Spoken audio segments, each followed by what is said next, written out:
there's a new song breaking up from the children of freedom.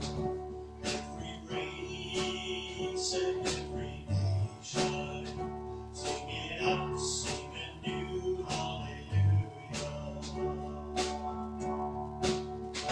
Let us sing love to the nations, bringing hope of the grace that has freed us. Make it known and make it famous. Sing it up, sing a new hallelujah. Arise, arise, let the church arise. Let love reach to the other side. Alive, come alive. Let the sun arise.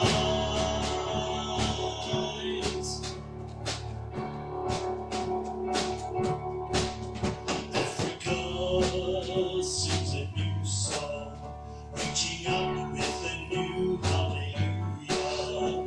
Every son and every daughter, everyone sing a new hallelujah. Oh, arise, let the church arise. Let love reach to the other side. Alive, come alive. Let the sun arise.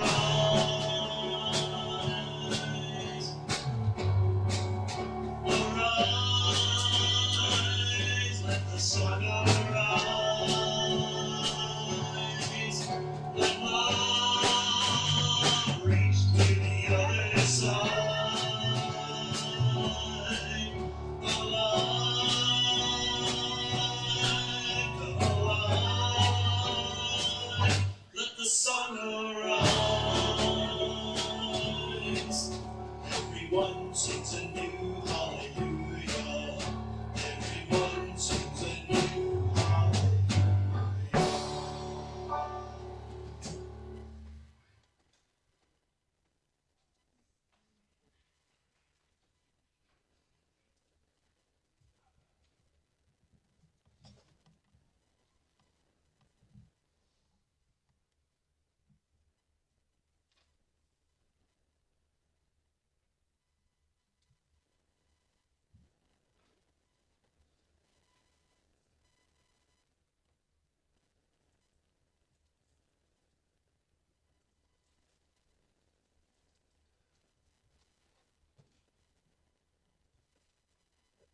All right, so we're going to continue on with this series about God's radio station. And again, this came to me as I was driving. I had a good station on, a good radio station on, but the farther I drove, the more the station faded. And eventually the station went out completely. But as I kept driving, a new station took its place. Same numbers on the dial, very different stations. And when this happened, God gave me some truth. The further we get from the original station, the more we listen to other stations. And in the spiritual context, the further we get away from Jesus, the more we listen to other voices. And honestly, those other voices can be anyone or anything. In week 1, we looked at Adam and Eve and how they were listening to Elizabeth. I actually came across a story about Adam and Eve I had never even heard before.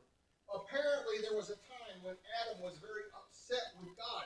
And he asked God, or he tells God, he's like, God, I really don't like that Eve is more beautiful than I am. And he said, I really don't like that Eve has softer skin than I do. And I really don't like that she smells better than I do. And God replied in his own unique way. He's like, well, I made her beautiful so that you would enjoy looking at her. And I made her soft so you'd enjoy touching her. And I made her smell good because you would want to be in her presence. And Adam thought about that. He's like, you know, that makes perfect sense. But then, why did you make her so dumb? And God, in his unique fashion, said, because if she was any smarter, she wouldn't have married you. hoping for a way better reaction than that, but that's okay. But looking back on those stories, Adam and Eve, they both messed up. You know, they both listened to a talking lizard, and in their defense, it could have been a couple of different things. You know, it's a whatever. Actually, it wasn't a lizard, it was a snake. It was a serpent, but we're going to call it a lizard. Because it didn't become a snake until afterwards when he lost his leg. So we'll get into that theological discussion later. There was a snake before a lizard. It was a lizard before the snake. See, he proved my point, and you got to listen to him, okay? Either way, we don't know what it was, but we're just going to go on saying it's a lizard because it sounds funnier than a snake. Anyways, the lizard thing, snake thing, serpent thing, whatever we want to call it, it could have had a voice like James Earl Jones, and it was just like mesmerizing to this couple. And they were like, man, he sounds great. I wonder if he's my father.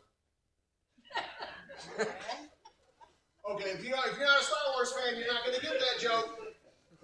Or maybe they ate something they weren't supposed to, and all the animals started talking to them. And we're not going to go down that road. But as a side note, a lot of people have asked me over the years, why did they listen to a lizard, snake, serpent thing? And there's a lot of theories out there. And the one that I really like, and it's not biblical, but I think it's kind of interesting, comes from John Milton in his book, Paradise Lost. And if you haven't read it, don't bother because you won't like it. But in Paradise Lost, he says something regarding this question. And his theory is the serpent lied at the beginning to Eve. And he said, I've already eaten from the fruit. Now, Eve looks back on this and goes, wait a minute. If it can make this lizard thing talk, imagine what it could do for me. Hence the reason she doesn't. Now, again, it's extra biblical. It's not, it's not in the Bible, but I just think it's a very interesting idea. But no matter how we want to look at it, no matter which theology you want to look at or theory you want to look at, they both stopped listening to God and started talking to this thing. And they listened to this thing, and it got them into trouble. Last week, we talked about King Solomon. Okay, he wanted a lot of wives. He wanted a lot of things. And God didn't necessarily want him to have all these wives. In fact, he told him the exact opposite. So Solomon started listening to his own wants, his own beliefs. Basically, he listened to himself. And the truth is, the other voices come in more clearly the further we stray from God. Basically, if we aren't in direct communication with God on a daily basis, the other voices are going to come in. They're going to come in way more clearly. But if we are in communication with God, the other voices are drowned out. And we do that by prayer, reading the Bible, being in church. Okay? If communication with God slips, the more we are susceptible to attack. And today we're going to look at Aaron, the brother of Moses. Or if you like sketch comedy, which I know some of us do, we're looking at Aaron. Again, if you don't know sketch comedy, that thing is not going to make any sense to you whatsoever.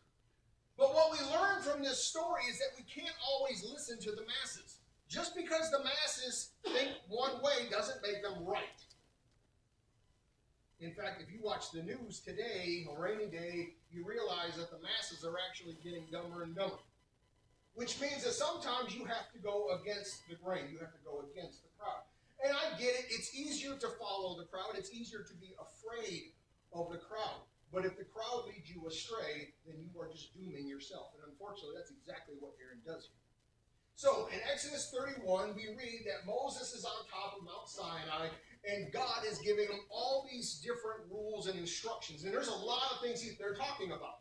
Okay? There's rules on the tabernacle, how it's supposed to be built. There's rules on how the sacrifices are to be made. He even talks about how the priests are supposed to dress. So we're talking a lot of information. And given that, the Israelites are at the bottom of this mountain just waiting for Moses to come back down. And the longer Moses is gone, the more impatient they get. And the more they begin to talk. And they start thinking, well, geez, where is this Moses guy? Why is it taking him so long? And if he stopped to get coffee, I hope he brought enough for all of us. And we know that all Israelite males like making coffee. And I had to ask myself, why? Because he brews. Okay. I try to give you a lot of I know, I don't deserve. This is why I don't get paid to be a comedian. Anyways, the Israelites are growing more and more impatient the longer he's gone. And this is what happens. Exodus 32:1. When the people saw how long it was taking Moses to come back down from the mountain, they gathered around Aaron. Come, they said, make us some gods who can lead us. We don't know what happened to this fellow Moses who brought us here from the land of Egypt. Look at that last verse. They said Moses led them out of Egypt, not God. See, the Israelites were suffering from that out of sight, out of mind mentality. They needed a physical leader. They needed to be able to see a leader. Because Moses was missing, they had to replace him ASAP. But what I find to be interesting is they don't replace Moses with Aaron, who would have been the logical choice. I mean, he was there from the beginning. He was there with Moses when they were doing all the plagues. He was there at the crossing of the Red Sea. He was there the whole time. But instead of promoting him, they want to fashion this new God leader thing. And if I'm Aaron, I'm very angry in this moment. Because think about this. If you're working for a company, or if I'm working for a company, and I'm working very hard, and I'm doing my job, and I'm doing very well, and a better position opens up that I am qualified for, and the powers that be come to me and they say, Jeff, we know you're a good worker. We understand, you want this new position. However, we are going to go in a different direction, and we are going to create a papier-mâché weasel to do